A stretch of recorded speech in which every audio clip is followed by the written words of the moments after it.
অন্যান্যদের সকালটা শুরু হয় অন্যরকমভাবে, আর আমার সকালটা শুরু হয় ঠিক এইভাবে কোনো না কোনো কাজ দিয়ে। যেমন এই দেখো না, আজ সকালে এতগুলো মটরশুঁটি ছাড়াতে বসে গিয়েছি, নাহলে ওই রকম করে রাখা থাকলে তো নষ্ট হয়ে যাবে। প্রায় 2.5 থেকে 3 কিলো মটরশুঁটি তো একদিনে তো ছাড়ানো সম্ভব নয়, ওই জন্য টুকটুক করে ছাড়ানো হচ্ছিল। তো সেই দিনকে কয়েকটা ছাড়িয়ে রেখে দিই। তো এবার বসে পড়েছি রান্নাবান্নার জোগাড় করতে।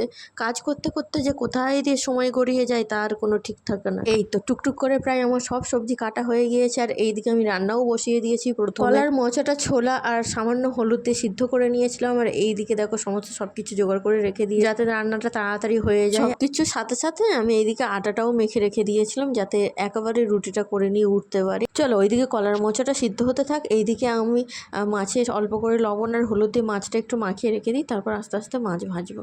এই তো কলার মোচাটা প্রায় সেদ্ধ হয়ে গিয়েছে, চলো নামিয়ে রেখে দিই। চলো এবার মাছ কোটা ভেজে নিয়ে এক এক করে। আর এই কড়াইতে না খুব সুন্দর মাছ ভাজা বা যে কোনো ভাজা সুন্দর হয়।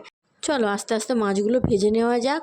আর কড়াইতে তেল ছিল মাছ ভাজার, তো ওই তেলেই বিনসগুলো ভেজে নিয়েছিলাম। মাছ ভাজা বিনস ভাজা সব কিছু করা হয়ে গেছে, এবার এক এক করে তরকারির দিকে যাওয়া যাক। এই যে প্রথমেই আমি কলার মোচার ঘন্টটা করে নিয়েছি, আর যেটা কিন্তু সেদিনকে অসাধারণ হয়েছিল খেতে। কলার মোচা হলে ভাত সেদিনকে এক থালা নিমেষেই উড়ে যায়, আর সেই উনুনেই না আমি কয়েকটা রুটিও করে নিয়েছি। আর আজকের ভিডিওটা কেমন লাগলো অবশ্যই কমেন্ট করে জানিও, কেননা আমি সচরাচর এইরকম ভিডিও বানাই না। তোমাদের যদি ভালো লেগে থাকে অবশ্যই আমি ডেলি লাইফের ব্লগ দেওয়ার চেষ্টা করবো। আর যাওয়ার সময় অবশ্যই চ্যানেলটাকে সাবস্ক্রাইব করে দিয়ে যেও। দেখা হচ্ছে পরের অন্য কোনো একটি ভিডিওতে, ততক্ষণের জন্য সবাইকে টাটা।